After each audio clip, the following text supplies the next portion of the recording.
నమస్కారం అండి. సుమన్ టీవీకి స్వాగతం. నేను గీతాంజలి.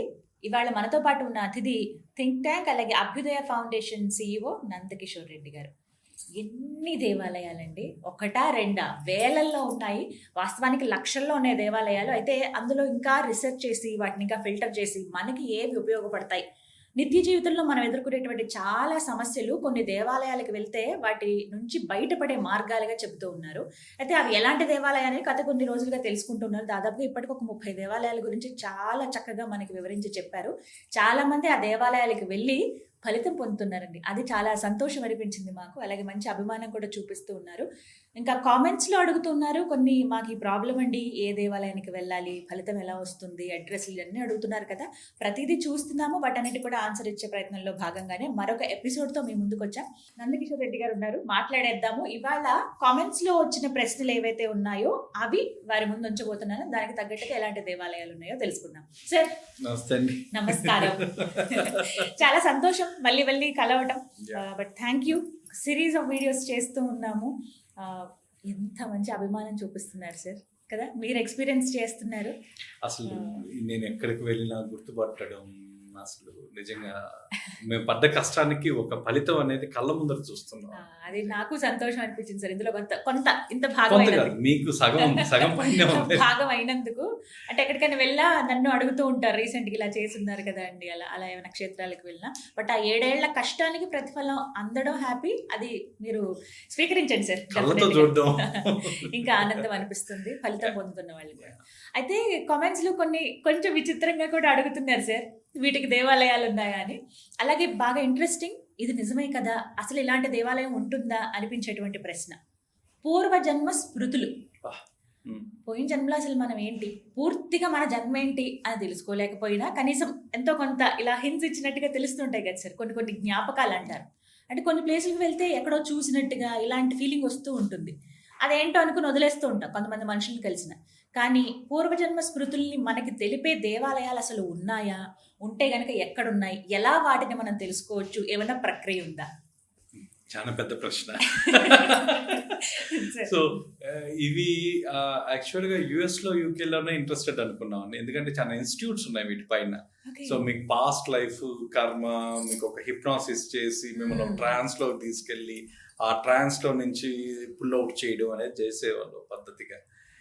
ఇవేమి చేయకుండానే మన ఋషులు మనకు ఆల్రెడీ ఇచ్చేసారు. మీరు ఎక్కడికి వెళ్తే, ఎక్కడ ధ్యానం చేస్తే, ఎక్కడ మీ పాత జన్మ స్మృతులు అనేది క్లియర్ గా రాసేసి ఉన్నారండి. అసలు మళ్ళీ ఇది అందరికీ తెలియని దేవాలయం కాదు, తెలియని ప్రదేశము కాదు, తెలియని ఇది కాదు, ప్రతి ఒక్కరికి తెలిసింది. అదే అండి మా ప్రయత్నమే. ఏంటంటే ఒక దేవాలయంలో మీకు వెళ్తే ఏ ఫలితం వస్తుంది, ఎందుకు వెళ్ళాలి, దీంట్లో భాగంగా మీరు అడిగిన ప్రశ్నలో చెప్పాలి అంటే, ఆ సస్పెన్స్ చెప్పాలి అంటే, సాక్షాత్తు మన అరుణాచలం అండి.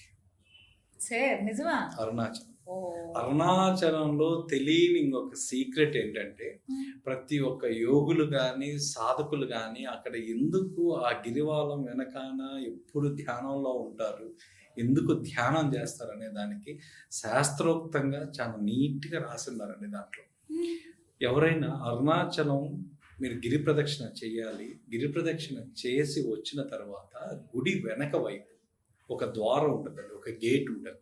అంటే వెనక వైపు అంటే ఏ గేట్? టెంపుల్ బ్యాక్ సైడ్, పర్వతం సైడ్. మీకు రమణాశ్రమం సైడ్, బ్యాక్ సైడ్ ఒక ఎంట్రన్స్ ఉంటుంది. ఆ ఎంట్రన్స్ దగ్గర నుంచి రమణాశ్రమం వరకు అత్యంత పవర్ఫుల్ ప్రదేశం అండి అది. మీరు అక్కడ కానీ చూస్తే లెఫ్ట్ సైడ్ లో అమ్మవారికి నిమ్మకాయలు కూడా గుచ్చుతా ఉంటారు, కాళీ అమ్మవారికి గుచ్చుతాం. అక్కడ శక్తి ప్రతిష్టాపన జరిగింది కాబట్టి కాళికా అమ్మవారిని పెట్టారు అక్కడ.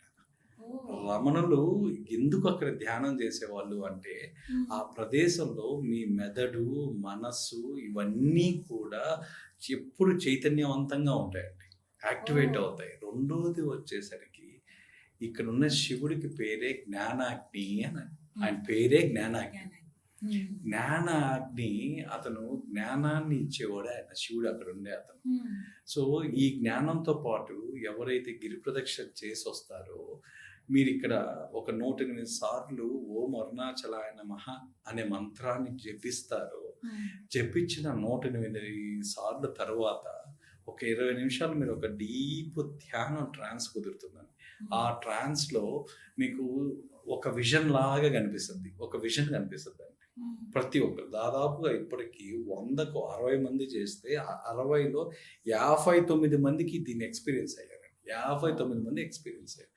మా దగ్గర టెస్టిమోనియల్స్ 1100 మందికి టెస్టిమోనియల్స్ ఉన్నాయండి. 1100 మంది మేము రికార్డ్ చేసాం, ఇంక్లూడింగ్ ఫారినర్స్.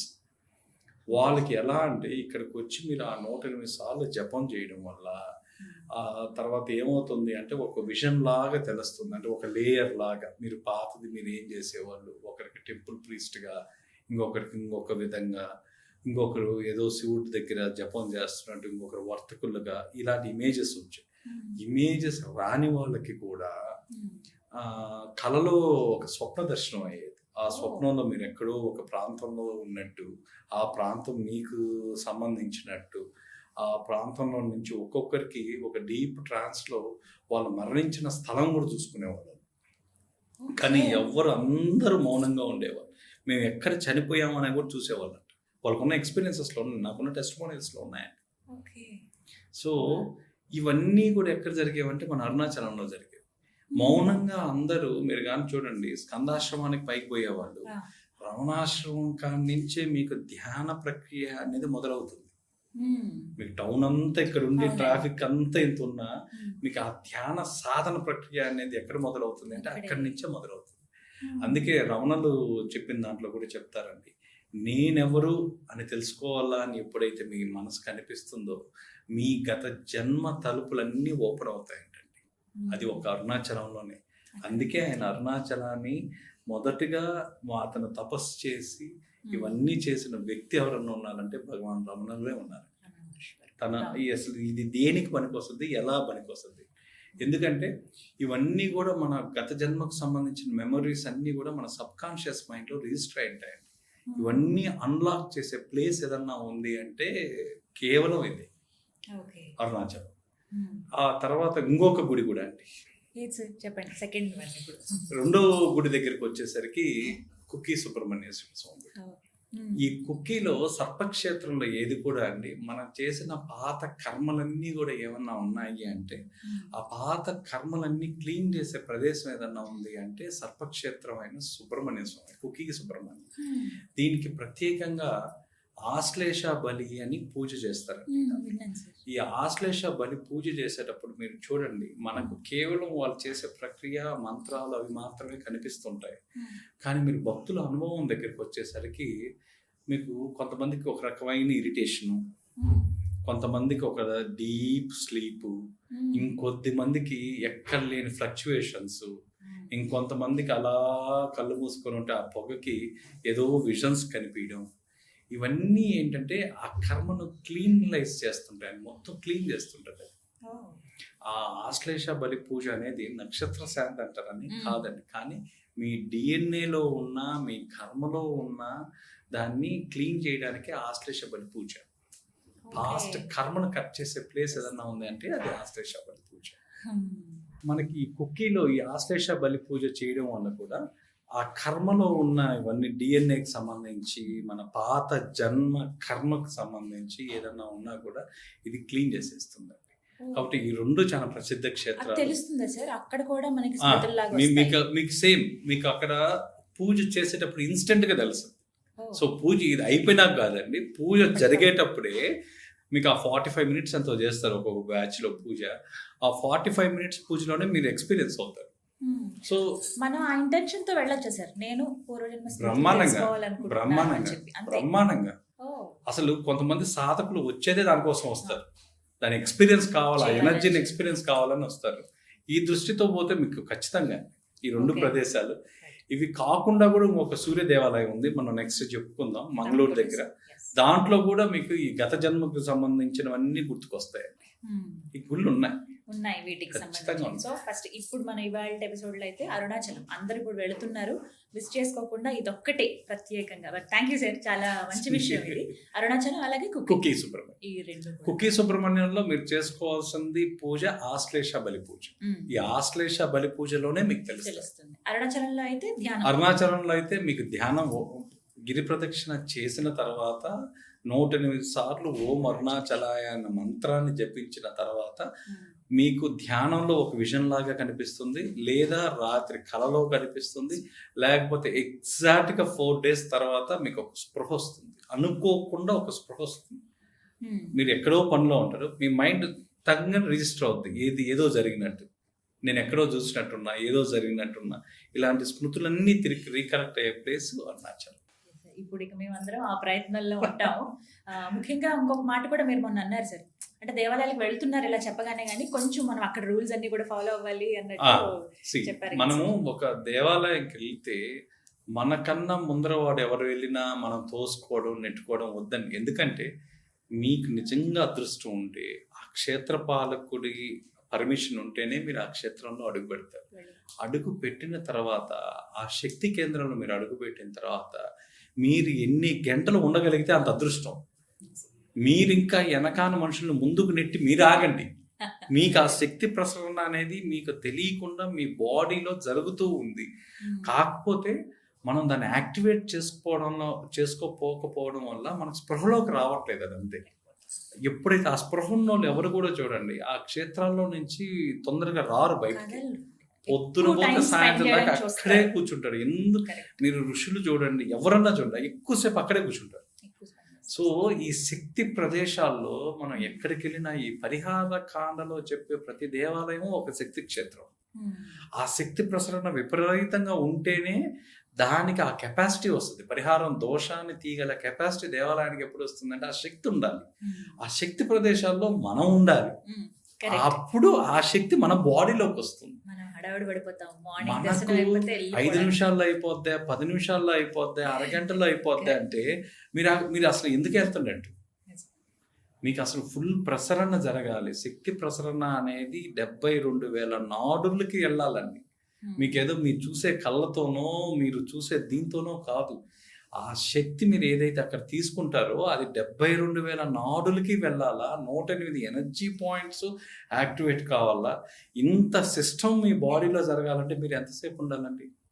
దాదాపుగా ఒక 4-5 hours ఒక పూట పడుతుంది. ఒక పూట ఖచ్చితంగా ఉండాలి. ఖచ్చితంగా క్యూ లైన్ అంటే మీరు ఉండేది ప్రాంగణమే. అది ఒక దేవాలయానికి ఒక 4 కిలోమీటర్లు 5 కిలోమీటర్ల ఆరా ఉంటుందండి. ఆ 4 కిలోమీటర్లు ఈ శక్తి ప్రసరణ అనేది భూమి లోపల గాలిలో జరుగుతూనే ఉంటాయి కంటిన్యూస్ గా. ఆ ప్రదేశంలో మీరు ఎక్కడున్న ఎనర్జీని ఒక యాంటీనా రిసీవ్ చేసుకున్నట్టు రిసీవ్ చేసుకుంటుంటారు మీరు. సో అందుకే అక్కడెక్కడ కానీ మీరు చెప్పులు లేకుండా ఉండడం నుంచి మీ శక్తి ప్రసరణ అనేది జరుగుతూ ఉంటుంది. కాబట్టి మనం క్యూ లైన్ లో మనం దోసుకోబల్లే. నేను ముందు వెళ్ళాలన్న ఆరాటం మనకు అస్సలు అవసరం లేదు. నేను ఎక్కువసేపు ఉండాలని కోరుకోవాలి. దేవుణ్ణి మీరు అక్కడ ఏం కోరుకోవాలంటే, అయ్యా నాకు కొంచెం శక్తినిచ్చి ఓపికనిచ్చి నన్ను ఇంకొక 2 గంటల సేపు ఎక్కువ నీ శక్తి ప్రదేశంలో ఉండేదానికి అవకాశం ఇవ్వండి అని కోరుకోవాలి. ఇలా ఎప్పుడైతే కోరుకోవడం మొదలు పెడతారో మీకు తెలియకుండానే మీ లోపల ఉండే శక్తి అన్ని ప్యూరిఫికేషన్స్ అన్నీ జరుగుతూ ఉంటాయి. మీ కంటికి కనిపించవు అంతే. అవి కంటికి కనిపించినంత మాత్రాన అవి లేవు అనేది లేదండి. సో మీరు ఏదన్నా క్షేత్రానికి వెళ్ళినప్పుడు, ఏదన్నా దేవాలయానికి వెళ్ళినప్పుడు దేవుడికి దయచేసి చేతులెత్తి మొక్కండి, స్వామి నన్ను ఇక్కడ ఎక్కువసేపు పెట్టి ఈ క్షేత్రంలో నన్ను కనీసం నిద్ర చేసుకునే అవకాశం ఇవ్వు ఇక్కడ. ఎందుకంటే నాకు ఏదో పనుల వల్ల ఏదో పరిగెత్తడాలు ఎక్కడికో వెళ్ళడాలు కాకుండా ఈ క్షేత్రంలో నా ఎనర్జీ పూర్తిగా వచ్చిన తర్వాతనే నీ క్షేత్రం నుంచి బయటికి వెళ్తాను అని. సో ఈ పర్సెప్షన్ చేంజ్ కావాలండి.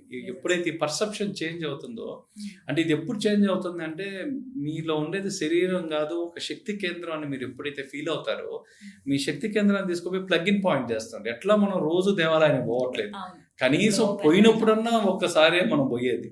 ఆ సంవత్సరానికో నెలకో పోయినప్పుడన్నా ఎక్కువసేపు ఉండాలి కదండి. ఉంటే మీ బాడీ మీకు రీఛార్జ్ అవుద్ది, మీకు ఎక్కువ రోజులు వస్తుంది.